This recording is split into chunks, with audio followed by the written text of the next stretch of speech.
She's a moonlight murderer, to say the least.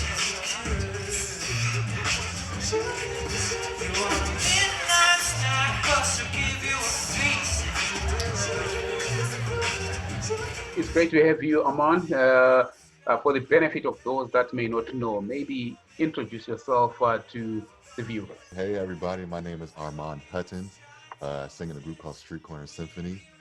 Some of you may know me as Hops from a group called Naturally Seven, but it's a delight to be with you. Let's start with Street Corner Symphony, where you are right now. Tell us a bit about this group. So I sing with a group called Corner Symphony. They were developed in 2010 for a television show called The Sing Off. Now, I wasn't on that television show at the time. I was still singing with Naturally Seven. And I joined Street Corner maybe about 3 or 4 years ago. As a matter of fact, when we came to Zimbabwe, that was my first trip with Street Corner.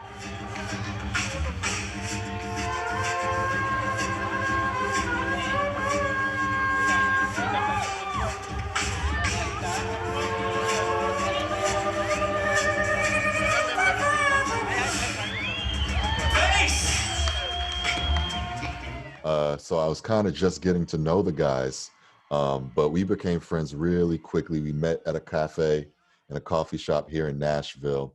They knew that I didn't want to travel that much, which is why I left Naturally Seven.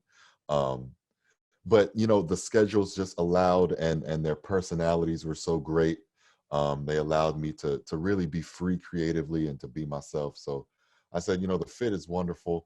Why not sing with these guys and make some music? So that's how I joined the group. Then let's get on to the current project that you guys are engaging in. Tell us more and break it down to us. Again, you know, the group started in 2010, and they were on a TV show. And what happened was that television show, The Sing Off, reintroduced acapella, the style of singing acapella, to a lot of TV viewers.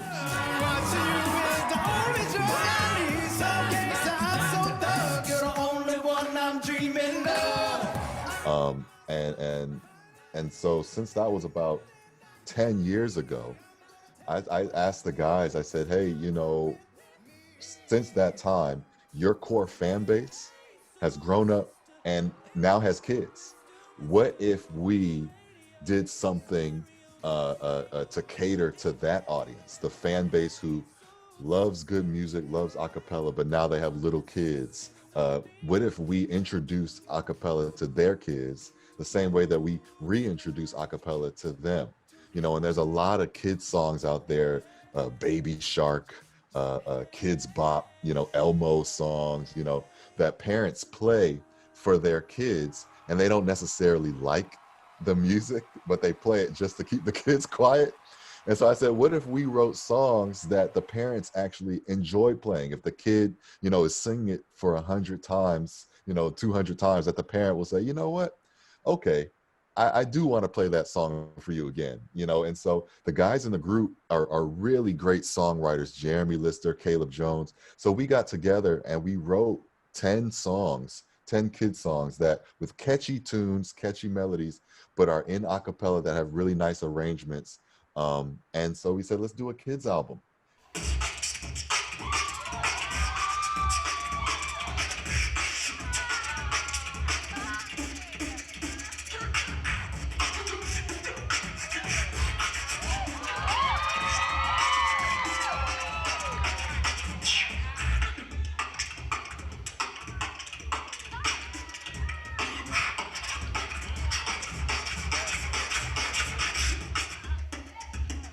And so that's what we did. We wrote all these new songs. I arranged all the songs.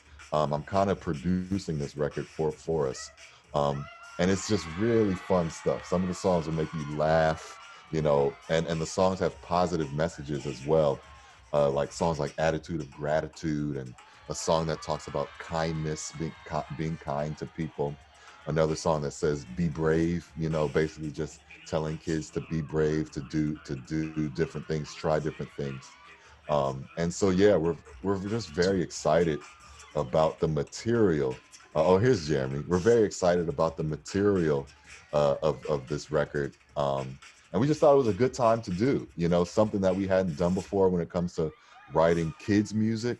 But again, like I said, a lot of the guys in the group are just really, really good songwriters. And so that's what we decided to do. Armand's a really good songwriter too. Thanks, bro. Thank you. All right, we welcome you, Jeremy, there, and it's good to have you. And I will already throw a question to you and find out this approach of going the children's route, for an accomplished group that's performing, you could go, I would say, on a group that is growing commercial, and you're doing something specifically for kids. What's the drive, and what can you say to all other artists out there in terms of this niche market of kids that is generally not taken seriously many times when it comes to such productions? Well, I think one, we were established, and some would argue like at the height of our success at the beginning of our career with the Sing-Off. We had the most exposure. And since then, that's been over 10 years. A lot of our fans have had kids, and like we've heard through the years, multiple times people saying just how much their kids love our music. So there's already like just a natural thing that's happening. I don't know if it's with our particular sound or if it's just Acappella and the human voice that really connects to people at a young age. But there's already something that's happening there.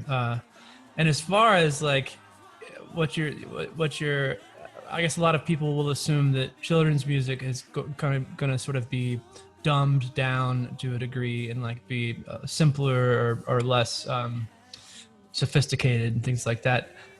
We kind of feel the opposite. One of the big reasons we're promoting this album is it's not that. It's not the Baby Shark. It's not these things that kind of play on repeat everywhere. It's like it's very, very musical, as well as it has some really amazing themes that I think a lot of adults could learn from as well.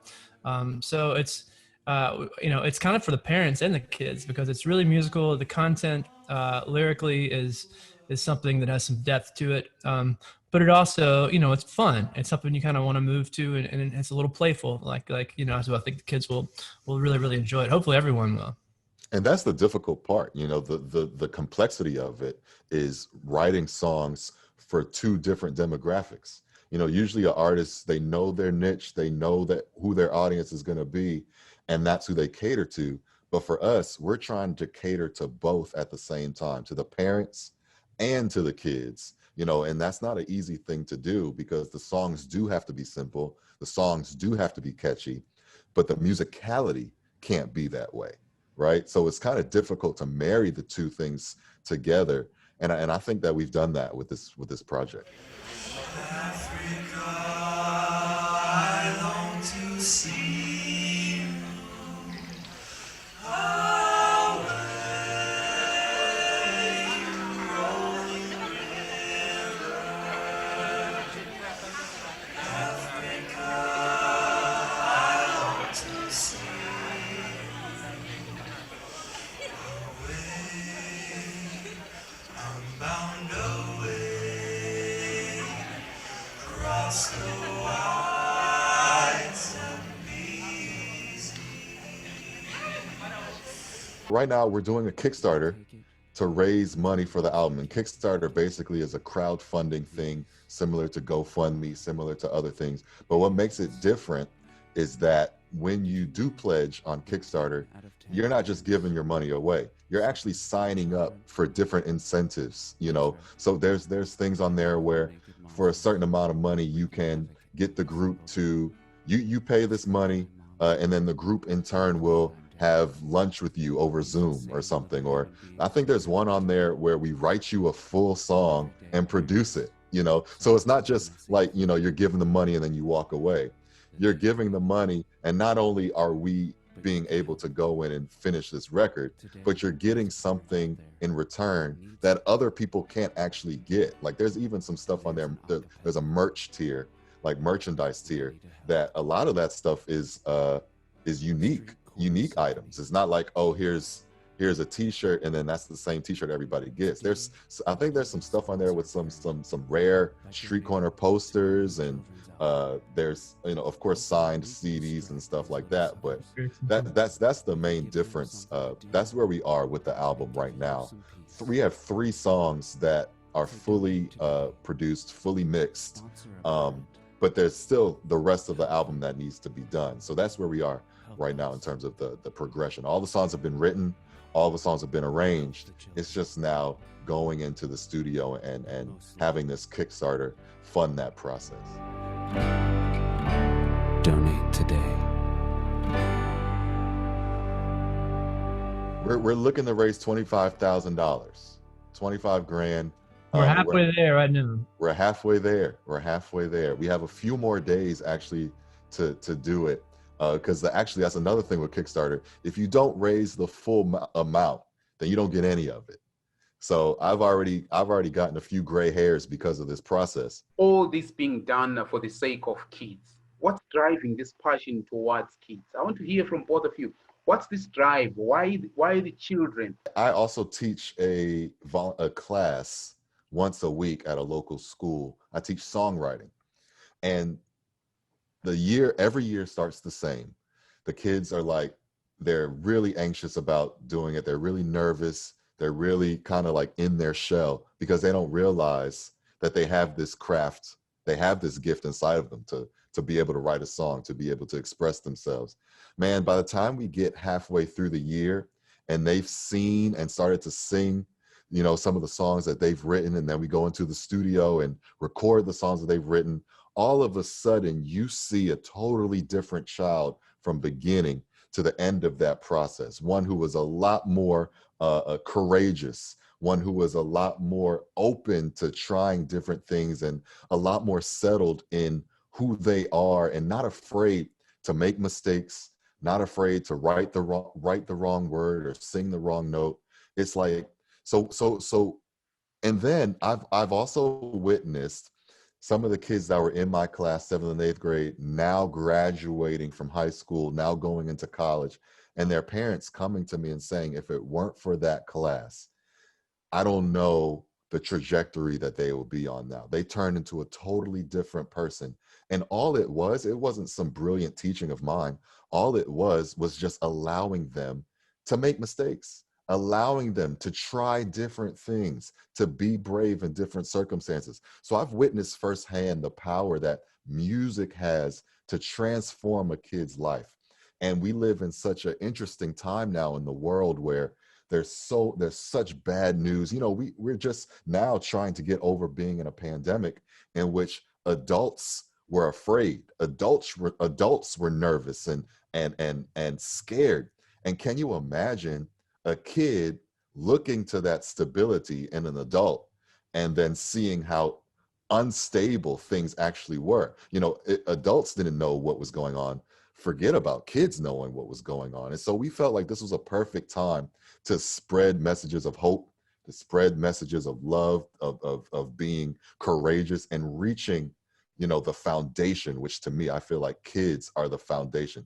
Adults have messed things up. And so if we can teach kids some of these wonderful principles, they can grow into being great humans, great adults, you know, and kids are the ones who are actually going to change the world. So focusing on them and putting energy behind them, I feel is priority number one, which is why we did this record. I'm gonna second all of that and just add on a little bit. You know, as a kid, in the school system, you know, like the music hall, the choir, and the band hall and things like that, they were sort of my saving grace.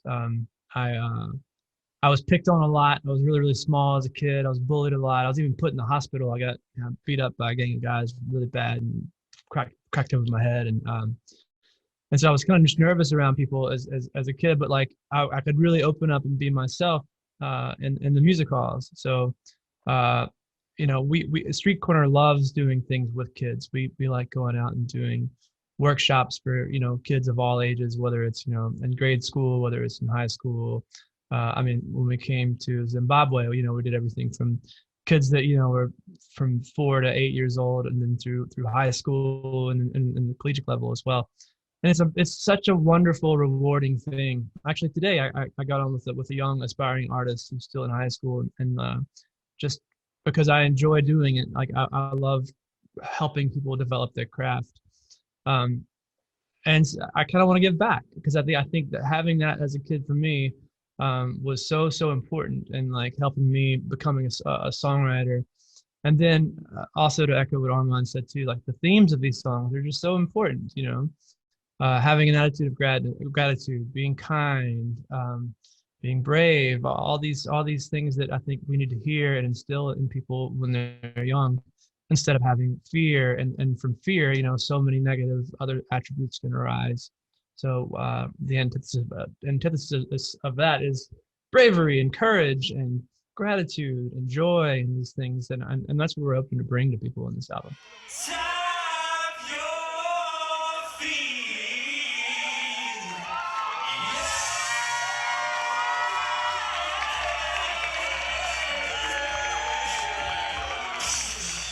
How can people be part of this project? How can they chip in? So if you go to Kickstarter.com, www.kickstarter.com, and just type in Street Corner Symphony, our thing will come up. Our page will come up. You'll see you'll see us in silly colors and silly pictures, you know, and you'll see. I think there's an introductory video on there explaining why we're doing what we're doing. There's a song that we did called the Street Corner Shuffle, where it encourages kids. The words are dance like. There's a phrase that we say here that's dance like nobody's watching, which basically means be yourself, you know, regardless of the fact that, you know, act as if no one's watching you. Dance like no one's watching you. Well, in this song, we say dance like somebody's watching you, because we want to spread the message of you can be yourself, you can still have fun. So be an example. And so there's something on there called the Street Corner Shuffle, where we kind of make up these dance moves. So that's on the Kickstarter, www.kickstarter.com. And then just type, once you get to that website, just type in Street Corner Symphony and you'll see our page there. Gonna set my soul on fire. Got a whole lot of money that's ready to burn. So get those stakes up higher. There's 1,000 birds with it waiting out there. They're all living the devil makes you out. No, just the devil with the love to spare. Viva Las Vegas! Viva Las Vegas! And maybe final words, gentlemen, to the viewers right around the globe who are going to be able to view this interview. What can you say to them? Our focus is on the little ones who are the present as well as the future. Keep loving. Love is the root of everything, you know, and the circumstances around you may not feel like you should love, but do it anyway. Do it anyway. Always look to be an inspiration. Always look to bring hope to other people. Always be kind, and that stuff will come back to you. Yeah, I'd say the same thing. You know, see how you can be a better person as an individual, and also, you know, how to take care of yourself as an individual so you can do that. And yeah, see what you can give to your fellow, opposed to what you can take. And I think a lot of that is just another way to say be a loving person. Thank you for the time that you have afforded us to discuss this very worthy cause. And I'm sure that it's a cause that's going to change lives. It's a cause that is going to impact these little ones who have a huge part to play today and tomorrow. Thank you so much, gentlemen, for joining us. Thanks for having me. Sorry I was late again, but yeah, Thank you. For having me.